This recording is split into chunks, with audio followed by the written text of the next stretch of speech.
xurkuna waxa weeye nabadgelyadu waa shay qaaliya dadka iyo dalka Soomaaliland cid kasto joogtay waxay ku haysataa nabadgelyo wax dhiba oo maanta ka jira oo gobolka Awdal ka jira ama Soomaaliland goboleedeeda inteeda kale ka jiraan ma jiro hadaladana soo gaargaaraya ee dadka aanan Soomaaliland u dhalan ama Soomaaliland darka ee gobolada kale ka yimid ee waxbarashada u soo doontay iyo deganaanshaha gobolkan Awdal ee la sheegay in la dhibaataynayo waxba kama jiraan ka xukuumad ahaan iyo ka gobol ahaanba waxaan faraynaa cid kasta oo dhibaato u geysata dadka martida ah ee ka yimiday Soomaaliya inteeda kale iyo gobolada Soomaaliland sida Sool iyo Sanaag inaan sharciga marinayna haday dhibaato u geystaan dadka jaamacadaha dhiganaya iyo dadka resourceska ay boorama leedahay ee kirooyinka guryaha jaamacadaha baac mushtariga intaba u yimideen nabadda u soo doontay cidii dhibaataysa ee ka soo jeeda gobolka waxaan leenahay inay sharciga mari doonaan hadalada dadka deganaanshaha u soo doontay ee gobolada Soomaaliland inteeda kale ka yimid iyo Soomaaliya inteeda kalena waxaan faraynaa iyaguna inay si nabadgelyo ah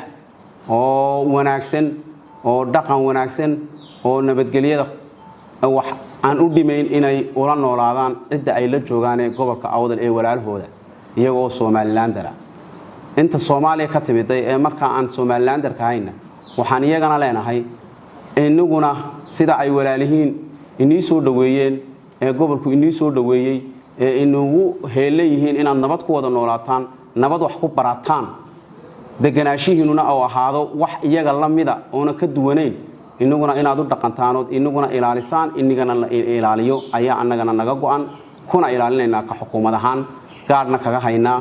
inay irbad iyo saxar yari soo gaarana diyaar uma nihin cid kasta oo ka tirsan Soomaaliland iyo cid kasta oo dibadda kaga timiday oo Soomaaliya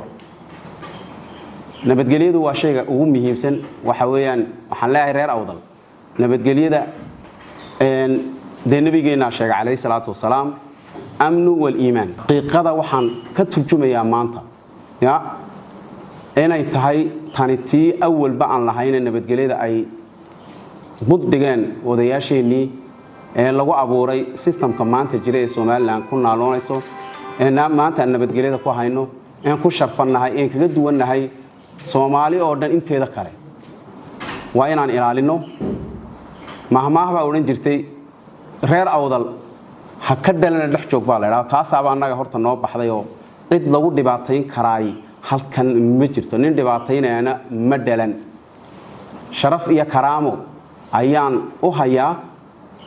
ka gobol ahaan iyo ka Soomaaliland ahaanba cid kasto ku aftirsata Soomaaliland inay nabadda ilaaliso nabaduna waa shayga ugu muhiimsan ee bini'aadamku oo ku noolaado hadayna nabad jirina nolol ma jirto ay dhulkooga u horumarinayso laakiin ka yeelimayna inaad mushkilad noo soo xawisho inaad awr kiraala noqotana ka yeelimayno oo ummadaada lagu soo dhaxmaro dhalinyarta waxaan leeyahay saamaynta ay dibaddu inagu leeyihiin inaad ka taxadirtaan inta aqliga u saaxiibka dhalinyarta aqoonta lana waxaan leeyahay warninka brainwashka lagu samaynayo ee la xumaynayo ee dadkiisa lagu dirayo ee dhalinyarta ay la adeegsanayo ka aqliga leh ee aqliga u saaxiibka aqoonyahanka ay wax garanayo waa inaad adigu saameyn ku yeelataa intuu in dibadda joogay saameyn ku yeelan lahaa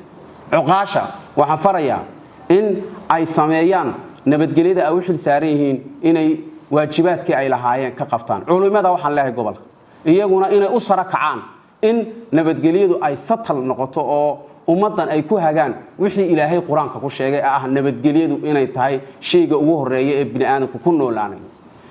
amni wal iimaan waa inay tabaqaan waa inay xadiiska tabaqaan oo ummadda wacyi gelinta ay u sara kacaan oo masaajidada ay ka sheegaan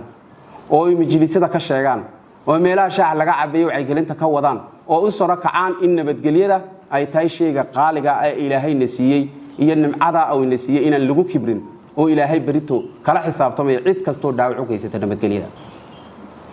salaadinta waxaan leeyahay waajibaadkooga ay u idman yihiin loo doortay iyaguna inay qabtaan oo ina ka gaabsanin oo inan xoroonin oo maxaa ka galay oranina inay usha u qaataan cid kasto nabadgelyada dhibaataynaysa waayo waxaan cuqaasha iyo ugu dheeraanaya culimada iyo salaadintaba ina ka dhibaato sameeya marka hore kama hortagayaan marka dambe ka daba imanayaan marka hore ka hortag sameeya xanuunku marka caafimaadka la doondoonayo wuxuu u baahan yahay ka hortag iyo ka dabatag male taas darteed baan u leeyahay ka hortagga inooga fiican ka dabatagga daadna intuu ku soo gelin ayaa la iska moosaa ayay Soomaalidu ku maamaadaa ujeedada kale kama lihin wadanka dalka Soomaaliland nabad buu halkan ku soo gaaray nabad buu ku caanamaalay wax cusureeda iyo wax dhibaato oo Soomaalida inteeda kale ka jira oo goboladu ay ku hayaan ma jirto cid kasta oo Soomaaliya ka timid cid kasta oo ajaanib hadduu Arab yahay iyo hadduu cadaan yahayba waxaan anagu u fidinay nabadgelyadaana ugu muhiimsan shayga ugu qaalisan ee adduunka bini'aadamku ku noolaadana waa nabadgelyada Soomaaliland waxay ka qiimo badan tahay wadamo badan oo la aqoonsan yahay waaweyn oo maalin walba 20 iyo 50 ku dhintaan sida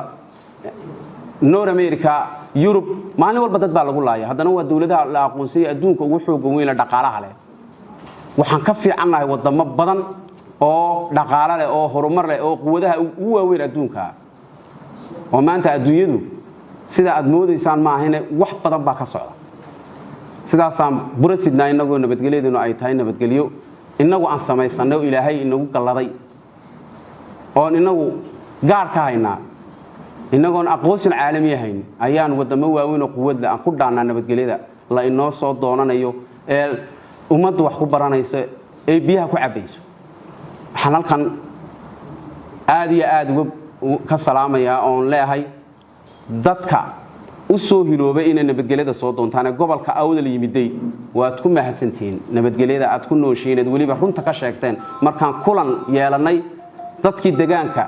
ee ka socday gobolada bariga Sool iyo Sanaag bari iyagoo noo soo gudbiyay inayna wax dhiba oo dhibaato ayna ku qabin gobolka ayna yihiin dad muwaadiniin ah oo u dhashay Soomaaliland nabadana ay la qaybtamayaan wax kasta oo dhibaateynayana ay ka hortagi doonaan sida reer awdalba ugu hortagayaan amaantaana waan siinayaa waxaan leeyahay nabadgelyada iyo sharafta iyo karaamada aad ku nooshiina inaad nala sii daadihisaan aad nabad ku noolaataan aan wada qaybsano khayraadka dalka iyo dadkaba ayaan soo jeedinayaa waana ku mahadsantihiin si sharafta leh iyo karaamada leh dadka aan la hadlayaa waa dadka degan ee nabadda ku degan ee ka yimid gobolada kale ee Soomaaliland Sool iyo Sanaag bari iyo dadka ka yimid Soomaaliya inteeda kale ee qiimaha leh ee nabadda ku jooga